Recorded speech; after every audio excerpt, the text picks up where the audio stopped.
Salon Destination Nature, évidemment, on parle de nature, on parle de sport, on parle de balade. J'ai le plaisir de recevoir quelqu'un que vous connaissez ou vous ne connaissez pas, mais vous allez faire connaissance, Benoît Campargue. Bonjour Benoît. Bonjour. Il serait venu 2-3 jours plus tôt, on aurait pu lui souhaiter son anniversaire. Ah, je vois que vous êtes bien renseigné. On se renseigne. Il vient de l'Aveyron, il a été champion de judo, champion motocycliste. Il a entraîné Teddy Riner en judo, il nous vient du judo. Vous avez participé, je crois, Benoît, aux Jeux Olympiques 92, les plus beaux, la flèche qui a allumé la vasque. Barcelone. À Barcelone, c'est ça ? Exactement, très très beau souvenir. Barcelone, très très accueillant, convivialité. C'était les premiers jeux vraiment conviviaux. Avant, c'était plutôt académique et à Barcelone, on a un petit peu dépoussiéré le format des jeux et j'ai eu la chance d'y participer. Alors une super ambiance, moi j'y étais aussi parce que j'aime le sport évidemment. Après de la moto, vous avez participé au Bol d'Or, vous avez fait un tas de choses. Alors oui, parce que à un moment donné, je me suis retiré du judo avant les Jeux Olympiques pour réaliser mon rêve qui était de devenir pilote motocycliste.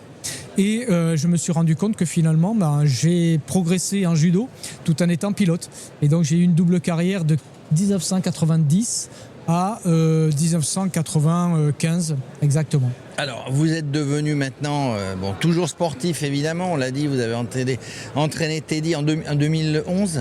Alors Teddy Riner, c'était à partir de 2003 où il avait 15 ans jusqu'en 2012 où il a eu son premier titre olympique. Et en 2000, quand il avait 15 ans, vous pouvez lui dire fais ci, fais ça, maintenant c'est lui qui commande. Hein. À 15 ans, c'était le même, il avait déjà un très très beau gabarit. Et puis une aura, il a un gabarit. Et très très à l'écoute.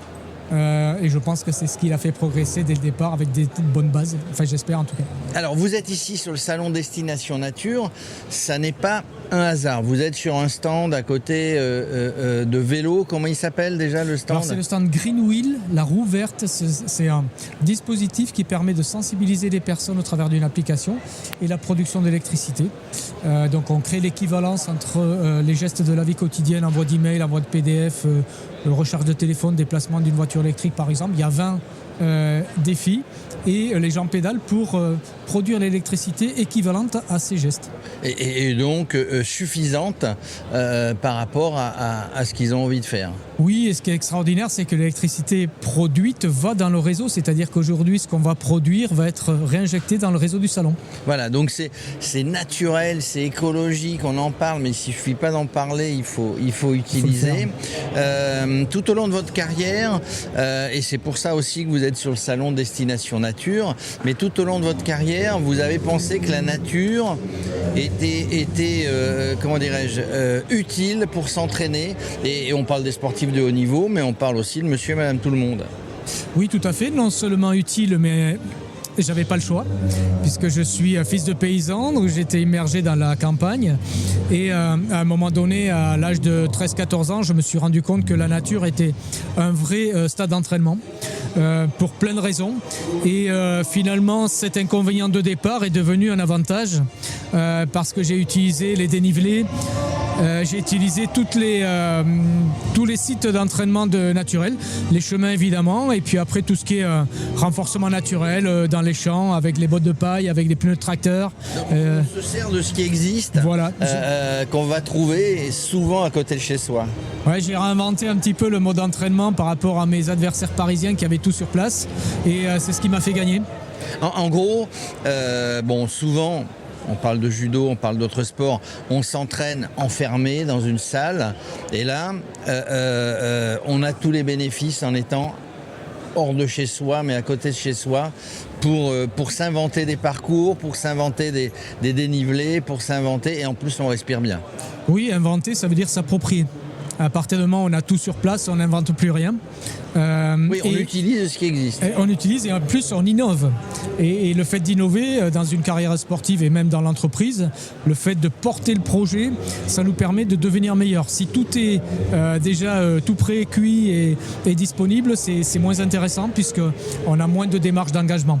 Là, pour le coup, ça a été le cas et j'ai essayé en tout cas de transmettre ce savoir à toutes mes équipes et quand je suis devenu entraîneur, j'ai utilisé aussi la nature en particulier avec Teddy Riner, mais aussi avec les autres athlètes. Oui, parce qu'on pense toujours quand on parle, alors monsieur et madame tout le monde, ok, ils n'ont pas forcément les moyens d'aller dans une salle. Quand on parle de sportifs de haut niveau, on est à l'INSEP, on est dans les gymnases, je sais pas où, dans l'Aveyron, n'importe où on loge, mais on va souvent à l'INSEP. On est enfermé, quoi. On n'est pas. Alors, ceci dit, l'INSEP, il y a le bois de Vincennes pas loin. Mais justement, et là on fait la relation, parce que tout sportif de haut niveau a été amateur ou redevient amateur après, on peut utiliser tout ce qu'on a au bord de chez soi pour s'amuser.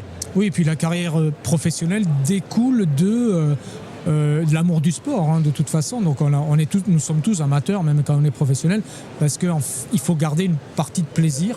Et cette reconnaissance vis-à-vis de la nature, c'est presque un combat quotidien lorsqu'on est à l'INSEP, puisque tout est sur place.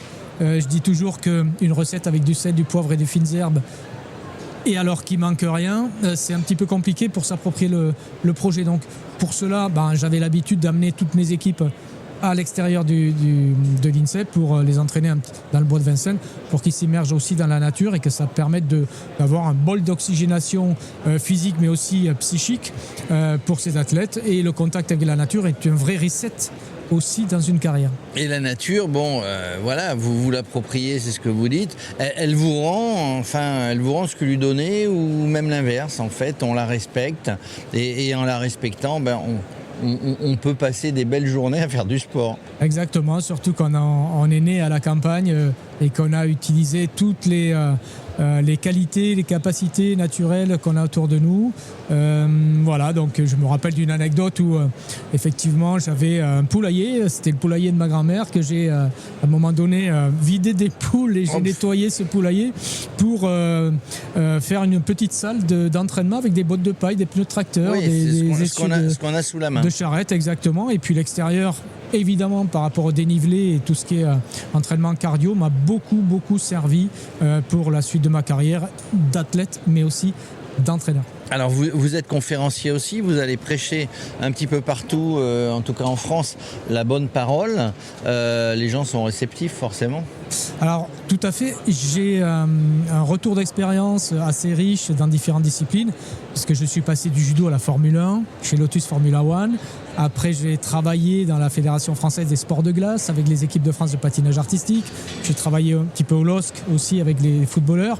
Et donc, si vous voulez, le point commun de tout ça, c'est la cohésion.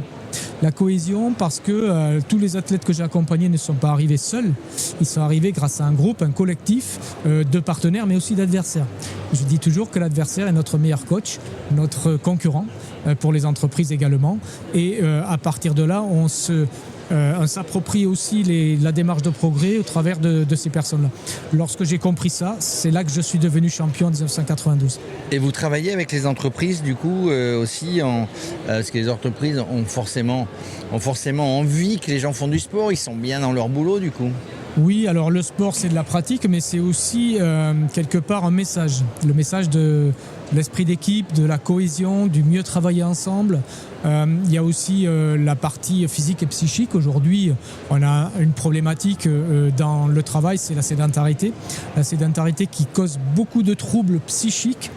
C'est évidemment des personnes qui sont en burn-out, ce sont aussi des personnes qui sont dans le mal-être, et puis le fait de pratiquer, c'est les remobiliser, c'est aussi les remettre en selle pour des projets et de l'enthousiasme également. Donc l'activité physique aujourd'hui est devenue indispensable à l'entreprise. Voilà, dans tous les secteurs d'activité, c'est indispensable.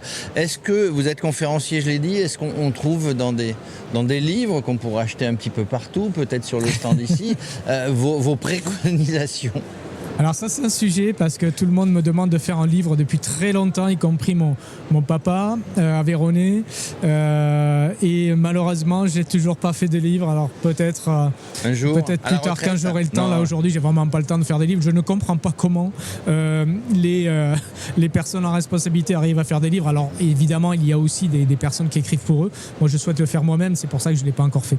Donc effectivement. En tout cas, on suit votre actualité, on vous trouve sur LinkedIn, on vous trouve certainement sur Insta, on vous trouve sur Facebook peut-être. LinkedIn principalement, Instagram, alors Sport prêcher. Management System, c'est la marque phare. Et puis je suis un Sport Truck puisque je suis dépositaire de la marque Sport Truck que D'accord. j'ai inventée en 2018. Et donc on amène le sport dans les entreprises, chez les bailleurs sociaux et les collectivités pour créer des team building et des animations sportives partout et pour tous. En gros, si tu ne vas pas à la Gardère viendra à toi. Je ne sais plus Exactement, dans quelle c'est ça. pièce de théâtre c'était ça, ou dans un film. En tout cas, c'est ça. Merci Benoît Campagne. Merci en tout à cas, vous. une carrière riche à parler de sport, à faire profiter de tout votre savoir pour le bien-être dans la nature. La nature, on va trouver, vous l'avez dit, tout ce qu'il nous faut. Et c'est pour ça que vous êtes au salon Destination Nature. Merci. Très bon salon, merci.